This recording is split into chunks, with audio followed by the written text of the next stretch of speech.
दोस्तों मेरे YouTube channel पे आपका स्वागत है।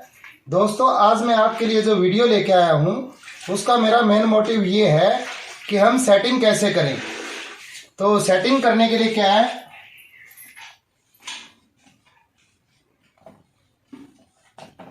सेटिंग हम दो टाइप से करते हैं,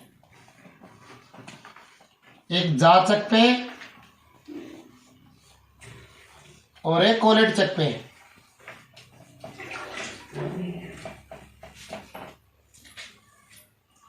जाचक और कोलेट चक पे। तो जाचक क्या होता है, 3 जाचक होता है या 4 जाचक होता है या 2 जाचक होता है या यूवीएल चक भी होता है। तो सेटिंग करने के लिए सबसे पहले क्या करना है, जो हमारे पास ड्राइंग है, ड्राइंग के हिसाब से हमें ड्राइंग लेनी है। सबसे पहले ड्राइंग के हिसाब से हमें पार्ट लेना है, पार्ट के हिसाब से हमें क्या करना है, उसके जा सेलेक्ट करनी है या कोलेट सेलेक्ट करना है। ये देखना है हमारा पार्ट जाचक में लगेगा या कोलेट चक में लगेगा, पार्ट हमारा सेंटर टू सेंटर है या डेड सेंटर टू सेंटर है या चक टू सेंटर है या कोलेट चक टू सेंटर है, ये देखना पड़ेगा।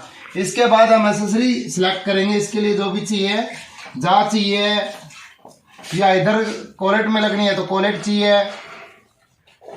कोलेट भी दो प्रकार की होती है, A10 की कोलेट है या A25 की कोलेट है या A42 की कोलेट है।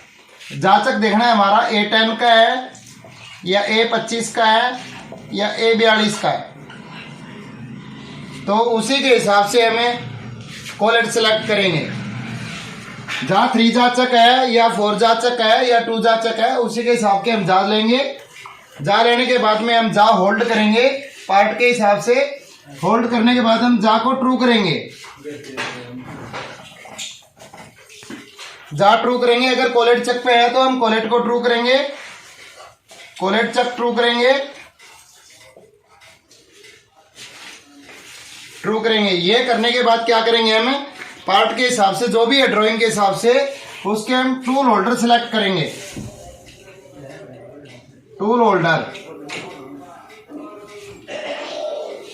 होल्डर सेलेक्ट करेंगे। कितने टूल लगने हैं, एक टूल चलाना है या 2 टूल चलाने हैं या 3 टूल चलाने हैं या हमें 4 टूल चलाने हैं, 5 चलाने हैं, जितने भी टूल चलाने हैं वो सिलेक्ट करेंगे, वो बांधेंगे, होल्ड करेंगे टैरेट के अंदर। टैरेट के अंदर होल्ड भी हिसाब से करेंगे। एक डायरेक्शन के टूल लगाएंगे हम, अगर राइट हैंड लगाने हैं तो सारे राइट हैंड लगाएंगे या लेफ्ट हैंड लगाने हैं तो लेफ्ट हैंड लगाएंगे।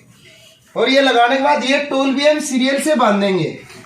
अगर 3 से 4 टूल बांधने हैं, 3, 4, 5, 6 में बांधेंगे, 1, 2, 3, 4 में बांधेंगे, मतलब सीरीज वाइज बांधेंगे। आगे पीछे बांधेंगे तो क्या होगा, टैरेट को ज्यादा इंडेक्स होना पड़ेगा, हमारा साइकिल टाइम ज्यादा आएगा। और रोटेशन भी अगर राइट और लेफ्ट के दोनों कॉम्बो कर दिए तो भी हमें दिक्कत आएगी। स्पेंडल को हमें रोकना पड़ेगा बीच में, अगर स्पेंडल को रोकेंगे तो मोटर पे भी लोड पड़ेगा, नंबर 1। नंबर 2, हमारा साइकिल टाइम भी ज्यादा आएगा। इसलिए जब भी टूल सेलेक्ट करें तो एक डायरेक्शन कर करें, या तो हमारे राइट हैंड हो सारे या फिर हमारे सारे टूल लेफ्ट हैंड हो। इसी डायरेक्शन में हमें टूल सेलेक्ट करने हैं। टूल सेलेक्ट करने के बाद हम क्या करेंगे, पार्ट होल्ड हो चुका है, टूल बन चुके हैं हमारे, हर एक टूल का ऑफसेट लेंगे हम। अगर जो टूल पहले से बंधा हुआ है उसका एक्स का नहीं लेंगे, जेड का लेंगे अगर रनिंग में है तो। वैसे फिर भी मेरा कहने का मतलब यही है कि आप क्रॉस चेक कर लो, एक्स एंड जेड दोनों का ही ऑफसेट लें आप, ताकि कहीं रिस्क की संभावना न रहे। ये करने के बाद आपको क्या करना है, मशीन को सिंगल ऑटो में रन करनी है, सिंगल ऑटो में। और हर एक टूल के ऊपर ये मार्जिन देखना है, कहीं मार्जिन ज्यादा तो नहीं मिल रहा या किसी टूल के ऊपर लोड ज्यादा तो नहीं है। तो हर एक टूल के ऊपर लोड क्या रखना है, हमें पैरेलल रखना है, बराबर रखना है, ताकि हमारी इंसर्ट की लाइफ भी ठीक आए, चैटरिंग भी नहीं आए। हाँ, एक चीज और, चैटरिंग का नाम आया, जो आपने टूल बांधे उनमें से किसी भी टूल की ओवर हैंगिंग न हो और टूल की सेंटर हाइट ओके हो। फेस करके देख लेना, पिप नहीं बढ़नी चाहिए सेंटर में, तो इसलिए टूल की सेंटर हाइट ओके होनी चाहिए। और टूल के अंदर जो भी इंसर्ट बांधी है वो जो आपका मटेरियल है पार्ट का, उसी के हिसाब से ग्रेड भी सिलेक्ट करने आपको इंसर्ट बांधते हुए। अगर आपका ग्रेड दूसरा है तो चिप्स आएगी, बुरादा आएगा, पीस को लपेट देगी, रफनेस आएगी, आरए वैल्यू कंट्रोल नहीं होगी या आरजेड कंट्रोल नहीं होगी। मनी टाइप की दिखते हमारे सामने आ सकती है। इसलिए इंसर्ट का ग्रेड इज मोस्ट इंपॉर्टेंट। और जो भी टूल बांधो, टूल अच्छी क्वालिटी का बांधो, लोकल क्वालिटी के टूल मत बांधो। लोकल क्वालिटी में क्या है, साइज वेरिएशन आएगा, चटरिंग आएगी और आएगी, दिखते आएगी। इसलिए इन चीज़ों का विशेष ध्यान रखें और ये सारे काम सेटिंग करते हुए ही कर लें, ताकि अगर बाद में करोगे तो आपको परेशानी आएगी।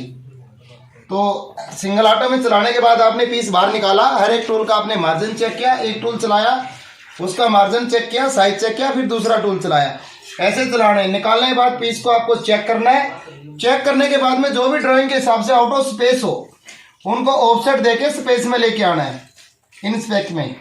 और कोशिश ये रहनी चाहिए हमारे टूल की जो भी ऑफसेट लेने के बाद में है वो सारे साइज मीन साइज में हो, यानी सेंटर साइज में हो।